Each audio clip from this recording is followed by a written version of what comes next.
The characteristic features of Indian culture have long been a search for ultimate verities. With these words, Paramhansa Yogananda began his timeless classic, Autobiography of a Yogi.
Sanyal Mahashai, the last living disciple of Lahiri Mahashai.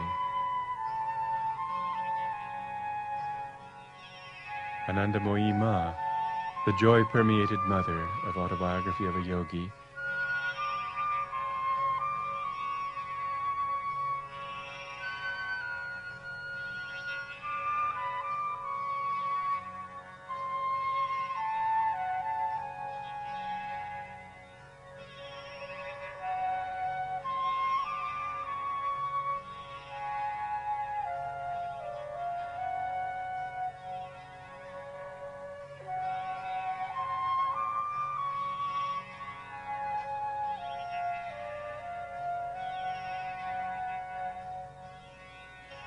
The mission that Paramhansa Yogananda brought to the West began in 1861 on Drongiri Mountain.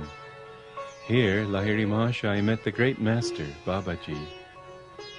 Lying by the water of the Gogash River, Lahiri Mahashai recalled the chill wavelets of the river lapped now and then over my body, outstretched on the rocky bank.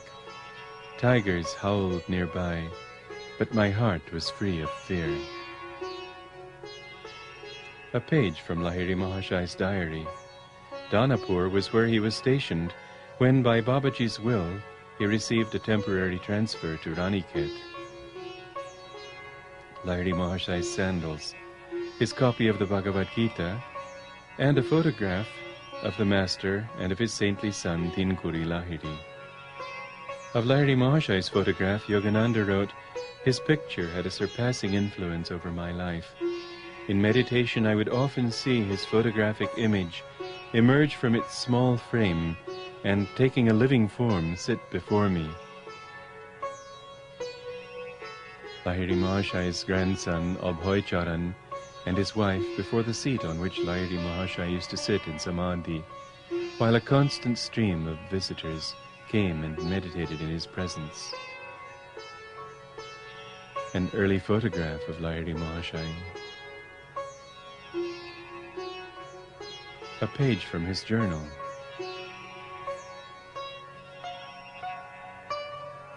The Master's home was in Benares.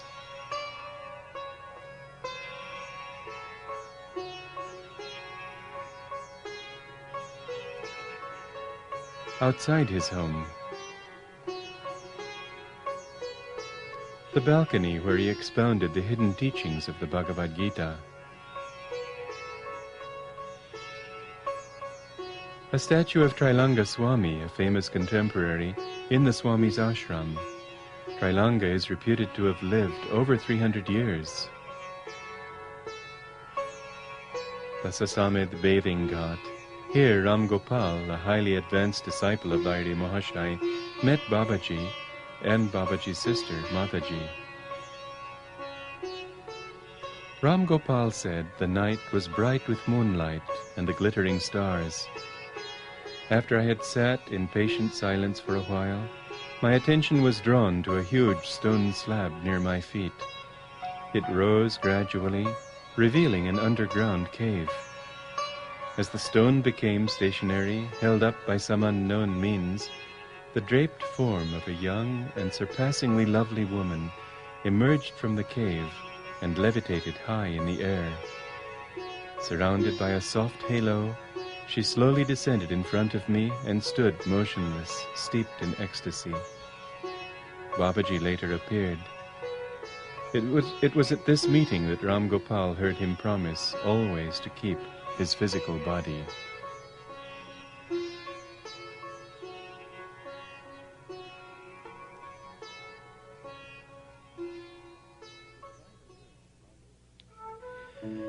It was by the will of Babaji, in communion with Christ, that Yogananda was born to bring the message of Kriya Yoga to the West.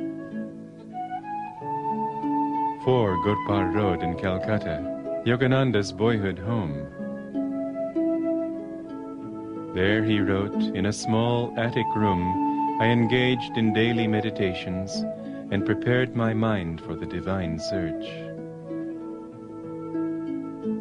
Yogananda's brothers Ananda and family in the kitchen at 4 Gurpar Road. Vishnu, the Master's youngest brother, and his family. Vishnu was a famous physical culturist. It is fascinating to see how different aspects of the Master's face and personality were manifested in his various relatives. Tamu, Yogananda's youngest sister, is on the left. Right is Bodhi, the wife of his oldest brother, Ananta, seated with the Miss Dayamata, president of Self-Realization Fellowship. During his boyhood, Mukunda, Yogananda's boyhood name, visited many saints. This is the home of Bhaduri Mahashai, the levitating saint. Bhaduri Mahashai's bed. The saint turned aside praise for having renounced great family wealth for God. The short-sighted worldly folk, he said, are verily the real renunciates. They relinquish an unparalleled divine possession for a poor handful of earthly toys. Mukunda worshipped God in the aspect of Kali, a name for the Divine Mother of the universe, personified in this clay statue. 50 Amherst Street, home of Master Mahashai, the blissful devotee, through whose intercession the young boy, Mukunda, was blessed with words of divine reassurance by the Cosmic Mother. Always have I loved thee, ever shall I love thee. This house, Yogananda wrote, now the residence of Master Mahashai, had once been my family home, the scene of my mother's death, hallowed walls, silent witness of my grievous hurts and final healing. A library that Yogananda founded when still a boy, collecting donations of books from many sources. The library is still going. The Mahamandal Hermitage in Benares, where Mukunda went after graduation from high school. The ashram members, wrote Yogananda, knowing little of meditation practices, thought I should employ my whole time in organizational duties. Don't try to find God so soon, one of them ridiculed. Torn by spiritual anguish, I entered the attic one dawn, resolved to pray until an answer was vouchsafed. I have a love who's far away, far away, far away. I have a love who's far away, farther away than the stars. Mother, you've stolen my heart away, heart away, heart away. Mother, you've stolen my heart away, farther away than the stars. Keep me not bound here, teach me to fly, far from earth's madness, free ere I die. Keep me not bound, Ma, teach me to fly, farther away than the stars. There's nothing here nearly so dear, nearly so dear, nearly so dear. Mother, I know your love's ever near, though farther away than the stars. Suddenly I felt lifted as though bodily to a sphere uncircumscribed. Thy Master cometh today. A divine, womanly voice came from everywhere and nowhere. Here is the so-called narrow, inconspicuous lane where Mukunda met his guru, Swami Sri Yukteswar. A Christ-like man in the ochre robes of a Swami stood motionless at the end of the lane. "Oh, my own, you have come to me." My guru uttered the words again and again in Bengali, his voice tremulous with joy. "How many years I have waited for you."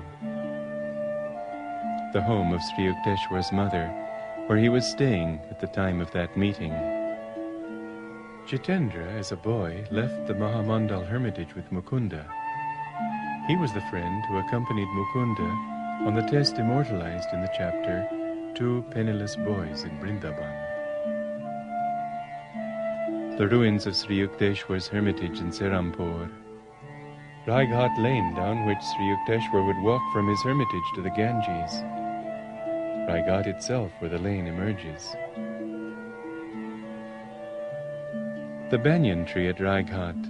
Sri Yukteswar told Yogananda, "As I passed beyond the sight of the large banyan tree near the river bank, a strong impulse urged me to look back. There, under the shade of the banyan, and surrounded by a few disciples, sat the great Babaji."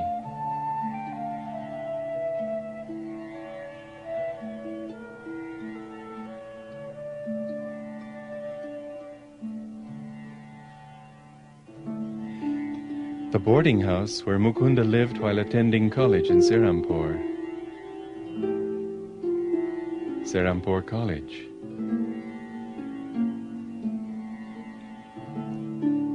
Mukunda went in search of Ram Gopal, the sleepless saint. Only a krosha, 2 miles, people told him. The walk took him all day through endless paddy fields. Tarakeshwar temple, where Mukunda went after his visit to Ram Gopal. The round stone inside the temple enlarged before my inner vision until it became the cosmical spheres, ring within ring, zone after zone, all dowered with divinity.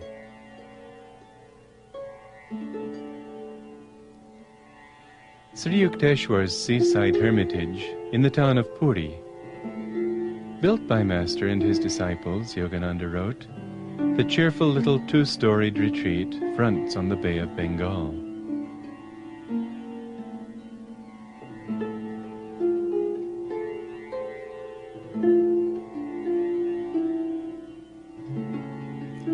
Yogananda's bedroom in the Puri hermitage.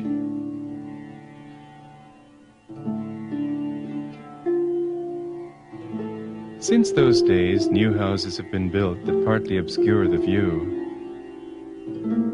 One thinks of the venerable Guru going out on the beach, and one remembers the time he went out with the young boys and lined them up in a row, telling them to march in step as he chanted, "Boys go to and fro in a pretty little row."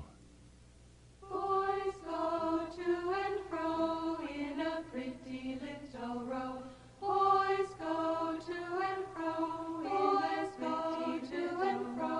Boys go to and fro in a pretty to and fro. Boys go to and fro in a pretty to and fro. Boys go to and fro in a pretty to and fro. Boys go to and fro. Boys go to and fro. Boys go to and fro in a pretty to and fro in a pretty little row. The Samadhi Mandir, where Sri Yukteswar is buried, in the distance can be seen the famous Jagannath temple of Puri. Inside Sri Yukteswar's Samadhi Mandir,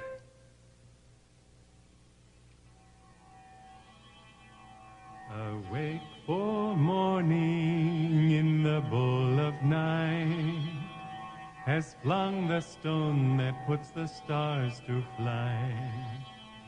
And lo, the hunter of the east has called the Sultan's turret in a noose of light. Dreaming when dawn's left hand was in the sky, I heard a voice within the tavern cry, "Awake, my little ones, and fill a cup before life's liquor in its cup be dry." Kali temple, where Yogananda went to pray for the conversion of his brother-in-law, Satish Chandra Bose.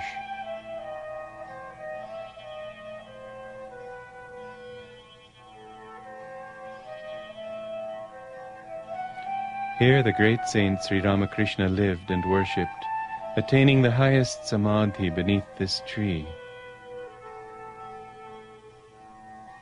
The courtyard across which the temple priest came to offer Yogananda and his party a meal, as if in direct answer to Shatish's challenge, "I would like to see your Divine Mother giving us food here without prior arrangements." The approach to the shrine where the image of Kali is kept. I proceeded alone to the portico that fronts the large temple of Kali, God in the aspect of Mother Nature.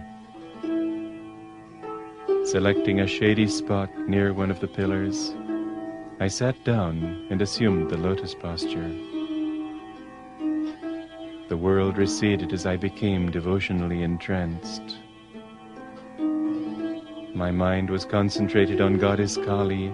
"Silent Mother of Stone," I prayed, "heed the wails of this yearning son of thine."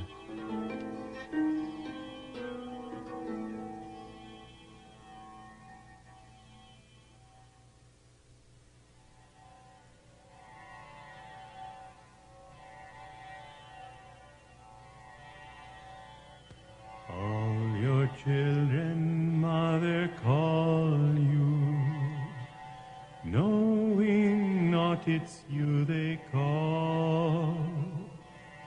Some through mists of their unknowing, bruised and hurting when they fall, turn away, but who can leave you?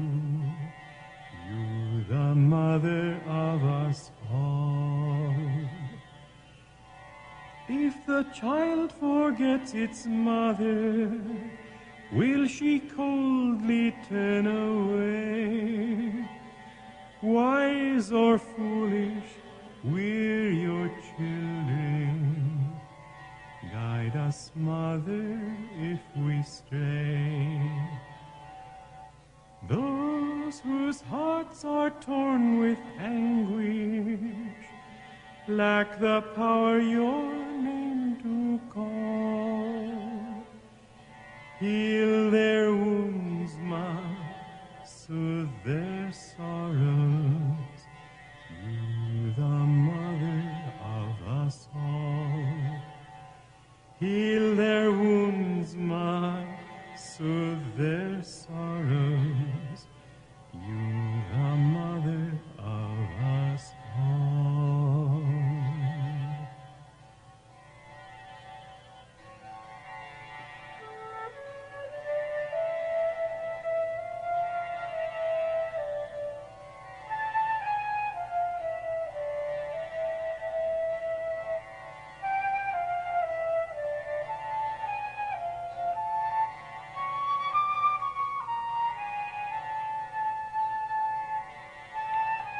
Master went with Sri Yukteswar to Kashmir. There in Srinagar they saw this temple dedicated many centuries ago by the great Swami Shankaracharya. Seeing the temple, Yogananda fell into an ecstatic trance. A vision appeared, he wrote, of a hilltop mansion in a distant land. Years later, this building was to become the headquarters of his worldwide mission. Many were the centers the great master was to found, and many the disciples he awakened in God during his 32 years in America.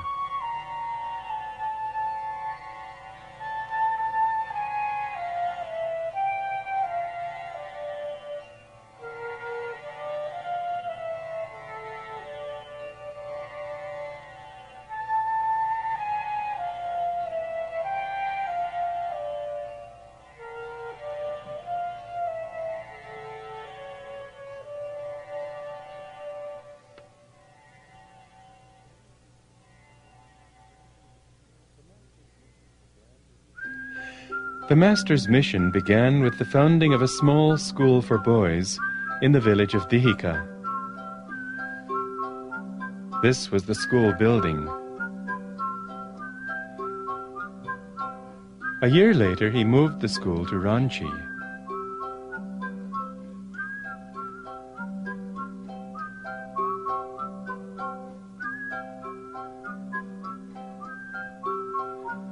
Following the educational ideals of the ancient rishis, Yogananda wrote, I arranged that most of the class instruction be given out of doors.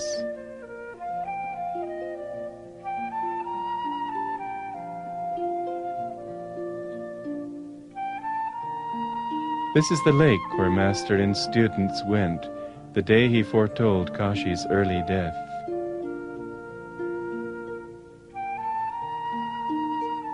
Serpentine Lane, where Master discovered that Kashi was to be reborn. The former storeroom where Yogananda saw in vision a panorama of western faces. God was calling him to begin his mission to the west. We see here the building being dedicated as a permanent shrine.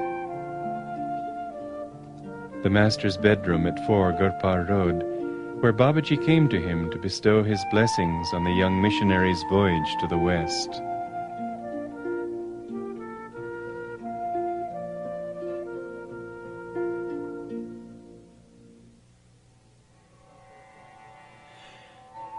The Shankaracharya of Kanchipuram, a leading religious figure in India, said of Yogananda's mission in the West, I met Yogananda in Calcutta in 1935. I have been following his activities in America ever since. As a bright light shining in the midst of darkness, so was Yogananda's presence in this world. Such a great soul comes on earth only rarely when there is a real need among men.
Of my delight who knowest no wane, the moon of heaven is rising once again.